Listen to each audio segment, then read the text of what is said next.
अस्सलाम वालेकुम। Lecture 13 to 15 sequences and series part 2।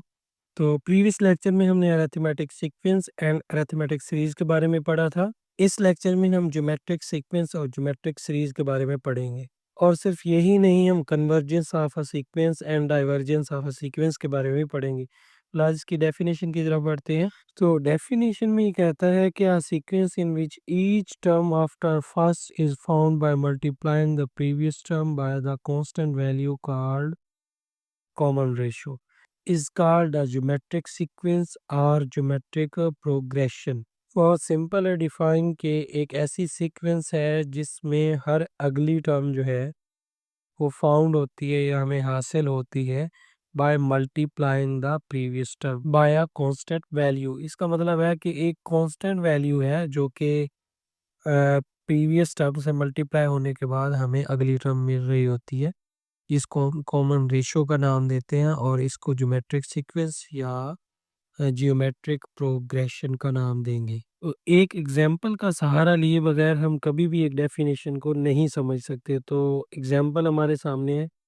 तो ये एक ज्योमेट्रिक सीक्वेंस है। कैसे? यहाँ पे चूंकि जो पहली टर्म है वो 2 है और 2 के बाद जो अगली टर्म हमें मिलती है वो 6 है।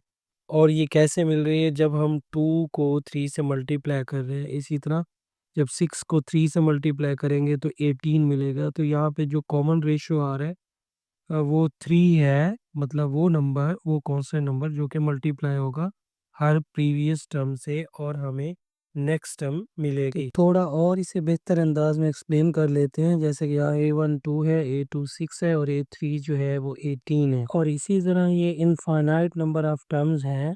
तो इनफाइनाइट नंबर ऑफ टर्म्स के अंदर हम किस तरह कॉमन रेशियो को डिफाइन करते हैं।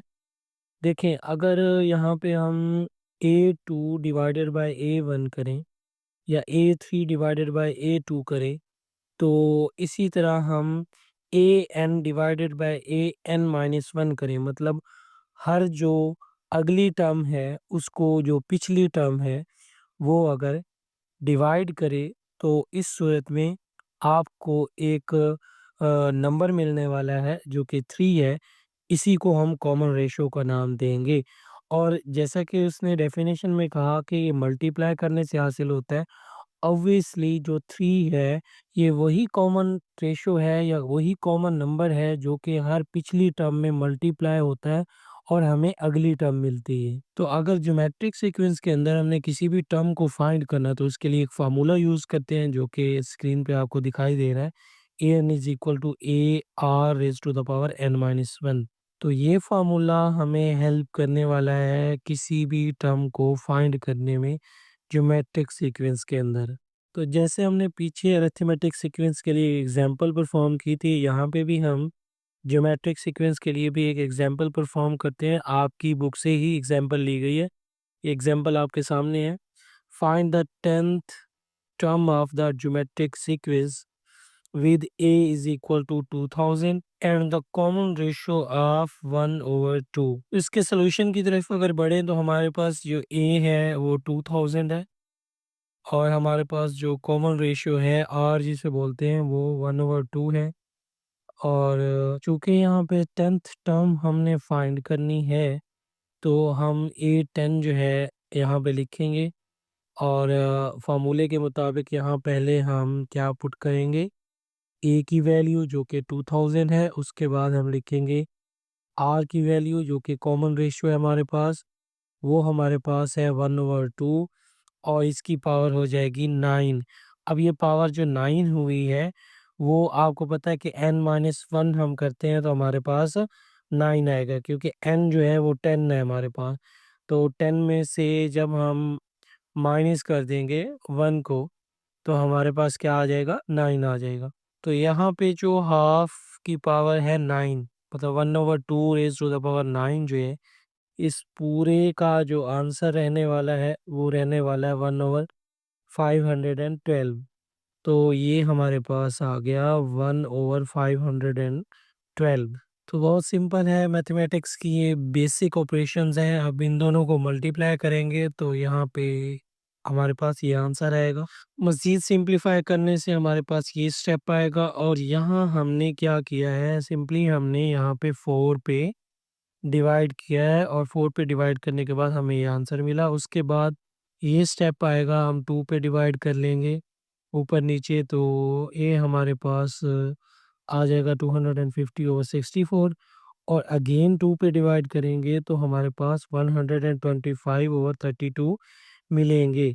अगर देखा जाए तो 2512 का जो एचसीएफ होता है वो 16 है।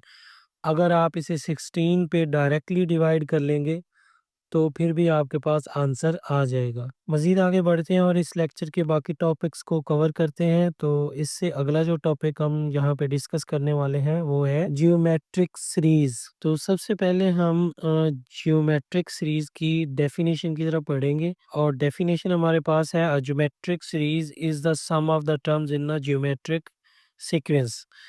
तो ज्योमेट्रिक सीरीज़ जो है वो बेसिकली समेशन है, सम है उन टर्म्स का जो कि ज्योमेट्रिक सीक्वेंस की हैं। तो मतलब ज्योमेट्रिक सीक्वेंस की टर्म्स का अगर सम ले लेंगे तो वो हमारे पास ज्योमेट्रिक सीरीज़ बनेगी। अच्छा, जो हमने ऊपर एग्ज़ाम्पल ली है एक ज्योमेट्रिक सीक्वेंस की, उसकी जो कॉरस्पॉन्डिंग ज्योमेट्रिक सीरीज़ बनेगी वो कुछ इस तरह से बनेगी। ज्योमेट्रिक सीक्वेंस के अंदर तमाम टर्म्स का समेशन सम ले लिया जाएगा और बदले में हमें ज्योमेट्रिक सीरीज़ मिलेगी उस सीक्वेंस से। नो, अब फर्स्ट एन टर्म का अगर हमने सम फाइंड करना हो, जैसे कि हमने अरिथमेटिक सीरीज़ के लिए ये पढ़ा था, तो ये बेसिक जो ऑपरेशन होता है सम का, उससे करना नामुमकिन सा है, बहुत मुश्किल है, बहुत टाइम कंज्यूमिंग है और बहुत लंबा प्रोसेस हो जाएगा।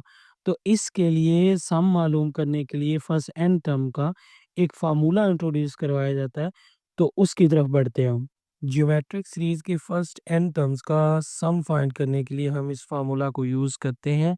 The formula for finding the sum of the first n terms of a geometric sequence is given by this formula. तो ये वाला फ़ॉर्मूला है जिसको हम यूज़ करने वाले हैं सम फाइंड करने के लिए। तो अब हम एग्ज़ाम्पल की तरफ बढ़ते हैं जो कि आपकी बुक से ली गई है। एग्ज़ाम्पल है फाइंड द सम। ये पार्टिकुलर एक्सप्रेशन एक सम को ज़ाहिर करती है जो कि हमने फाइंड करना है। यहाँ पे ये साइन जो है समेशन को ज़ाहिर करता है, सम को ज़ाहिर करता है। इसको कुछ यूँ रीड किया जाएगा, the sum from n equals 1 to n equals 4। तो यहाँ पे हमने फर्स्ट 4 टर्म्स का सम फाइंड करना, जिसमें -3 जो है वो फर्स्ट टर्म है और जो कॉमन रेशियो आ रहा है वो 2 है। तो हम सॉल्यूशन की तरफ बढ़ते हैं। तो यहाँ पे हम कुछ चीज़ें आइडेंटिफाई कर लेते हैं। This geometric series with first term is -3। इस ज्योमेट्रिक सीरीज के अंदर जो फर्स्ट टर्म है वो -3 है एंड कॉमन रेशियो इज 2। तो यहाँ पे जो कॉमन रेशियो है वो है 2। तो हमने क्वेश्चन से जो चीज़ें आइडेंटिफाई की वो हमने पहली टर्म जो कि ए है वो हमने आइडेंटिफाई किया और उसके साथ ही हमने कॉमन रेशियो को आइडेंटिफाई किया जो कि 2 है। हमने जो ज्योमेट्रिक सीक्वेंस का फार्मूला पढ़ रखा है उसमें यहाँ पे होता है आर आपका और ये आपका ए होता है। तो हमने यहाँ फर्स्ट 4 टर्म्स का सम फाइंड करना है। तो उसके लिए हम इस ऊपर वाले फार्मूला को यूज़ करेंगे, तो S4 लिखेंगे क्योंकि हमने 4 टर्म्स का सम फाइंड करना है। तो आप देख भी सकते हैं कि क्वेश्चन के अंदर उसने लिखा है ना, फाइंड द सम।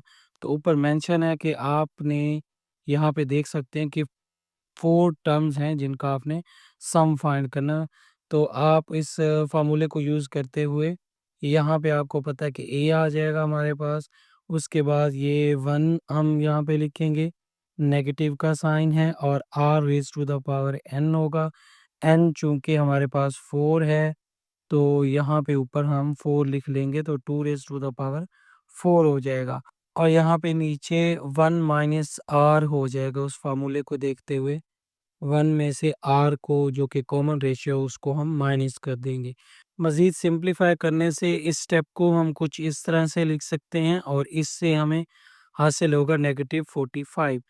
चूँकि यहाँ पे अगर देखा जाए तो हमारे पास 1 माइनस -16 जो है यहाँ से आ जाएगा -15 और -15 जो है इस -3 से जब मल्टीप्लाई होगा और हमें मिलेंगे यहाँ पे 45।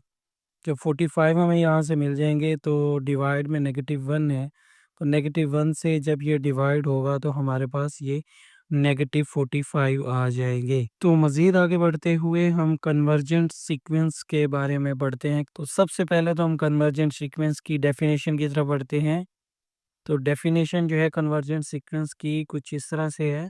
तो डेफिनेशन में कहता है if a sequence of a number approaches or converges to a finite number we say that the sequence is convergent. If a sequence does not converge to a finite number it is called divergent.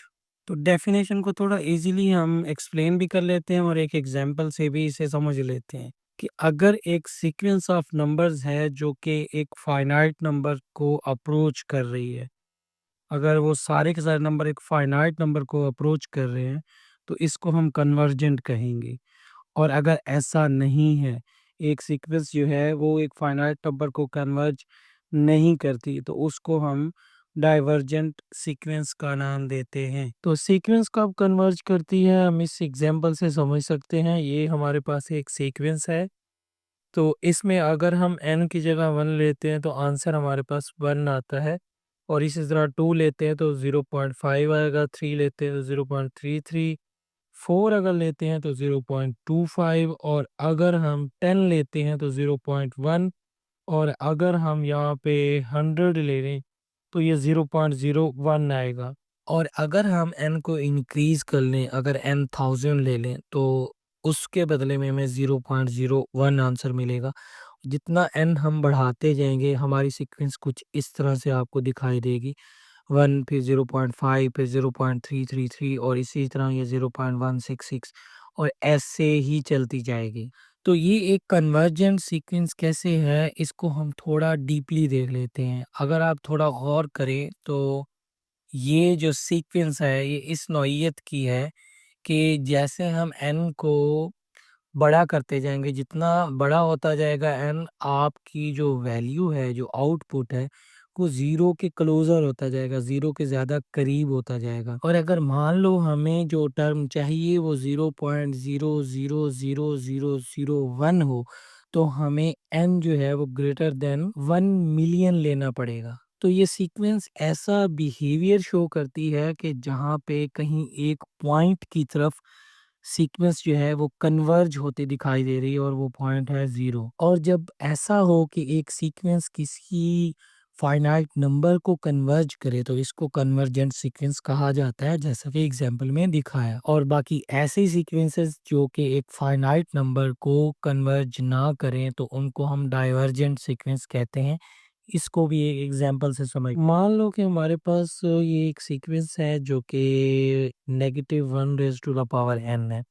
तो इसमें अगर आप n की value जैसे increase करते जाएंगे तो आपको जो आंसर मिलेगा या आपको जो टर्म मिलेगी वो -1 या 1 मिलती जाएगी। आप यहाँ पे n को जितना भी इंक्रीज करते जाएंगे आपको ये वाली सीक्वेंस ऑसिलेट करती दिखाई देगी -1 और 1 के दरमियान। तो ये सीक्वेंस ऐसे बिहेव करेगी, जितना हम n को इंक्रीज करते जाएंगे या आगे मजीद इस प्रोसेस को बढ़ाएंगे तो हम किसी एक सिंगल स्पेसिफिक टर्म या पॉइंट की तरफ या नंबर की तरफ क्लोज नहीं होंगे। तो इस सीक्वेंस का बिहेवियर ऐसे ही रहेगा, ये -1 और 1 के दरमियान ऑसिलेट करती रहेगी। और चूंकि ये किसी एक पॉइंट की तरफ कन्वर्ज नहीं कर रही तो ये एक डाइवर्जेंट सीक्वेंस होगी। तो अब आ जाते हैं वापस आपकी बुक की तरफ। तो यहाँ पे लिखता है the sequence of the geometric series, we know that Sn equals and it is the expression r raised to the power n। तो ये जो एक ज्योमेट्रिक सीरीज का एक जनरल फार्मूला है और इसके अंदर जो expression r raise to the power n है, इस पे डिपेंडेंस है कि वो कन्वर्जेंट होगी या डाइवर्जेंट होगी कोई भी सीक्वेंस। मजीद आगे बढ़ते हैं। r raise to the power n determine if the series converge और डाइवर्ज। बस यही डिटरमिन करेगी कि कोई भी सीरीज जो है वो कन्वर्ज करती है या डाइवर्ज करती है। ये R raise to the power N ही हमें बताएगा। मज़ीद आगे बढ़ते हैं, अगर r की एब्सोल्यूट वैल्यू ग्रेटर देन 1 हो, मतलब r अगर ग्रेटर देन 1 होगा, तो r is to the power n जो है वो इंक्रीज़ करेगा इनडेफिनिटली। इसका मतलब ये है कि अगर r की जगह हम 1 से ग्रेटर कोई भी वैल्यू रखेंगे, उसकी पावर कोई भी होगी, तो rn इंक्रीज़ करेगा और इस तरह एक सीरीज़ जो है वो डाइवर्ज करेगी। ये उसी सूरत में है जब एब्सोल्यूट वैल्यू ऑफ r जो है वो ग्रेटर देन 1 रहेगी। और अगर हम मज़ीद देखें, तो अगर यही r जो है उसकी एब्सोल्यूट वैल्यू अगर लेस देन 1 रहती है, तो rn जो है टेंड्स टू 0 होगा as n tends to infinity. तो बहुत सिंपल है, जैसे-जैसे जो है यहाँ पे n जो है वो टेंड्स टू इन्फिनिटी होगा, n जो है वो टेंड्स टू इन्फिनिटी, इन्फिनिटी की तरफ जाएगा, देन जो सीक्वेंस है वो टेंस करेगी ज़ीरो को अप्रोच करेगी। तो ऐसी सीक्वेंस के अंदर जो टर्म्स का सम होगा वो कुछ इस तरह से हम बना सकते हैं उसे। तो ज्योमेट्रिक सीरीज़ जो है जिसे हम एसएन का नाम देते हैं, तो इसमें अगर आपने जैसे देखा कि आरएन अगर अप्रोच करता है ज़ीरो को, देन हम इसे एक ऐसे लिख सकते हैं, and it is conventional to write S infinity is equal a over 1 minus r. तो यहाँ पे मैं आपको समझने में थोड़ी आसानी कर देता हूँ कि जब भी हम एक ज्योमेट्रिक सीरीज़ की कन्वर्जेंस की बात करेंगे, तो जो कन्वर्जेंस के लिए जो हम जनरली फार्मूला यूज़ करेंगे वो ये वाला यूज़ करेंगे। तो इस टॉपिक के रेलेवेंट एक एग्जांपल है जो कि आपकी बुक में मौजूद है, वो अब हम डिस्कस कर लेते हैं। तो एग्जांपल हमारे पास ये है, एवल्यूएट दिस। अब हमने इसको एवल्यूएट करना है और यहाँ पे n जो है वो 1 से इन्फिनिटी है, और यहाँ पे जो हमारे पास ये पर्टिकुलर टर्म है, आप अगर फार्मूले की तरफ देखें तो ये ए है और ये आर है, और तो इसके सोल्यूशन की तरफ अगर बढ़ें तो यहाँ पे हमने एक दो चीज़ें हमने देखी हैं, वो ये है कि ए जो है वो 35 है और यहाँ पे जो आर है वो आपके पास है -1/4। तो हम यहाँ पे फार्मूला को यूज़ करने वाले हैं जो पीछे हमने डिस्कस किया। तो उस फार्मूला के मुताबिक हम यहाँ पे लिखेंगे S infinity is equal to, अब यहाँ पे फार्मूले में अगर हम देखें तो हम ऊपर यहाँ पे हमने पुट कर दिया ए और नीचे यहाँ 1 माइनस इन टू आर जो है, आर की वैल्यू पुट कर दी हमने, वो -1/4 है।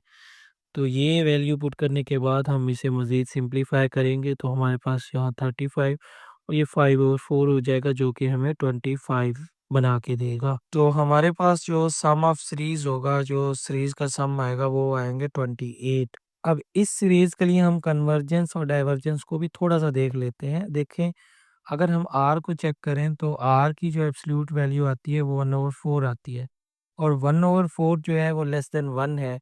और जैसे अगर r की एब्सोल्यूट वैल्यू अगर लेस देन 1 हो, तो उस सूरत में सीरीज करती है कन्वर्ज, ये पीछे हमने डिस्कस की है। इट मीन्स कि यहाँ से हम फाइनाइट सम भी फाइंड कर सकते हैं, जैसा कि 28 हमने फाइंड किया। तो MTH 102 जो वर्चुअल यूनिवर्सिटी का कोर्स है, इस के जो पिछले लेक्चर हैं, जो इस टॉपिक से पिछले हैं, वो सारे आपको मेरे चैनल पे मिल जाएँगे, वो भी आप देख सकते हैं। Thank you very much.